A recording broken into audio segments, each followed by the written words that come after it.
सरकार से ये कहना चाहते हैं कि इंटरनेट बंद करना समस्या का समाधान नहीं है। बच्चों के एग्जाम सिर पर हैं, बहुत लोग हैं जो ऑनलाइन काम करते हैं। आपकी नाकामी की सजा उनको मत दीजिए। सरकार से मैं कहना चाहता हूं, आप अपनी नाकामी की जो सजा है वो आम जनता को मत दीजिए। एग्जाम सिर पे है और तुरंत इसको बहाल किया जाए। और कल ही माननीय Punjab and Haryana high court ने एक पिटीशन में हरियाणा सरकार से भी सवाल जवाब मांगा है कि आप इंटरनेट क्यों बंद कर रहे हैं। इसके अलावा हरियाणा सरकार के जो होम डिपार्टमेंट है, पुलिस डिपार्टमेंट है, उसके कुछ अधिकारी वीडियो बनाकर धमकी दे रहे हैं कि जो भी वहां पर जाएगा, हमने हाई डेफिनेशन कैमरास इंस्टॉल कर लिया है, ड्रोन से कर रहे हैं, तो उसका पासपोर्ट रद्द कर दिया जाएगा। एम्बेसी में उसको एप्लीकेशन दी जाएगी कि उसको वीजा ना मिले। तो क्या ये मान लिया जाए कि हरियाणा सरकार का जो रुख है वो ये है कि भारत में जो संविधान ने हमको प्रोविजन दी है, कानून के दायरे में रहकर हरियाणा में ना होकर भी किसी और स्टेट में अगर हम प्रोटेस्ट करते हैं, क्या वो इलीगल है? क्या हरियाणा सरकार, भाजपा सरकार ये सोचती है?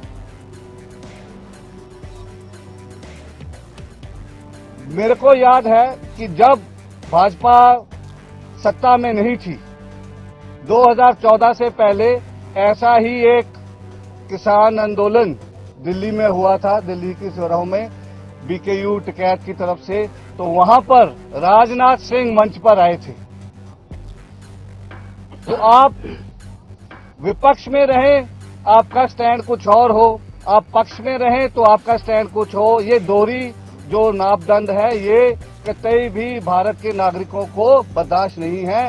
हम अभी भी लोकतंत्र हैं, तानाशाही नहीं है। आज पूरे विश्व में तकरीबन 10 से 11 मुल्कों में फार्मर एजिटेशन चल रहा है, लेकिन कहीं पर भी जो रवैया भारत की सरकार ने अपनाया है वो रवैया कहीं पर भी अपनाया नहीं गया। कहीं पर भी उनके ऊपर आंसू गैस के गोले नहीं दागे जा रहे हैं। वो जहां जाना चाह रहे हैं उनको जाने दिया जा रहा है। तो क्या भाजपा ये जो आने वाला लोकसभा चुनाव है उससे पहले ये संकेत देना चाह रही है कि वो लोकतंत्र में विश्वास नहीं करती? वो एक बहुत बड़ा वर्ग जो अपनी मांग को लेकर आगे आने चाह रहा है, उसकी मांगों को, उसकी समस्याओं को का समाधान करने को वो उचित नहीं समझती है? क्या भाजपा का ये रवैया है कि अगर कोई सवाल करे, अपने हकों के लिए मांग करे, तो उनके ऊपर लाठी, आंसू गैस और गोली चला दी जाए? ऐसा लोकतंत्र में कहीं पर भी उचित नहीं है। और ये भारत को कहते हैं मदर ऑफ डेमोक्रेसी, और इस मुल्क में तो ये बिल्कुल भी एक्सेप्टेबल, उचित नहीं है। अब अगली बात ये है कि कुछ एजेंडा चला रहे हैं कि ये पंजाब का प्रोटेस्ट है। हमने कल भी प्रेस कॉन्फ्रेंस में बताया कि कैसे राजस्थान, एमपी में कहां पर क्या क्या प्रोटेस्ट हुए पिछले कुछ हफ्तों में, और कैसे इस सरकार ने लोगों को यहां आने से रोका। आज हमारे साथ पीटी जॉन हैं, ये केरला से हैं, और हम ये भी एड्रेस करके बताएंगे कि कैसे जो southern part of the country है, दक्षिण भारत है, वहां पर क्या है ये भी आपको बताएंगे। अब इसके अलावा यहां पर सरकार जो ड्रोन यूज कर रही है, एक मीडिया हाउस के माध्यम से ये पता चला है कि ये स्पेशल इजराइल से एक्वायर किए गए हैं।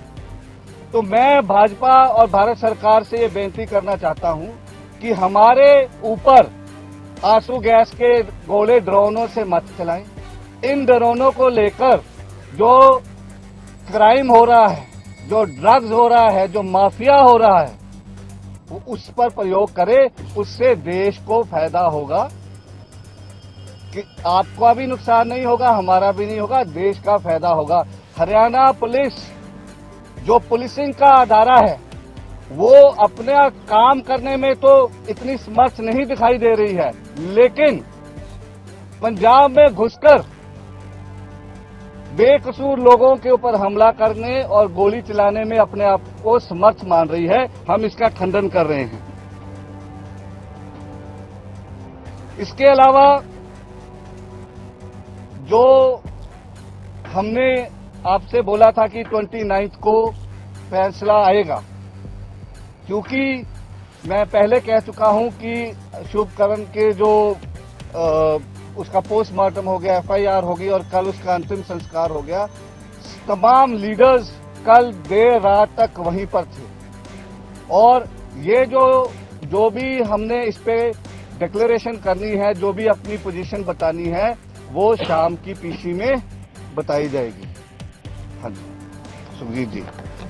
पत्रकार दोस्तों, जिस तरह मांगड़ जी ने दस्सिया कि ਜਿਹੜੇ पिछले 2 दिन ने पिछले 8-9 दिन तो सरकार ਜਿਹੜੀ ਆ शुभकरण ਦੇ ਮਾਮਲੇ 'ਚ ਨਾ FIR ਦਰਜ ਕਰ ਰਹੀ ਸੀ, ਨਾ ਕੋਈ ਐਕਸ਼ਨ ਲੈ ਰਹੀ ਸੀ ਔਰ ਉਹ ਸਾਡੇ ਸ਼ਹੀਦ ਦੀ ਜਿਹੜੀ ਆ ਮ੍ਰਿਤਕ ਦੇਹ ਜਿਹੜੀ ਆ ਉਹ ਮੋਰਚਰੀ 'ਚ ਪਈ ਸੀਗੀ।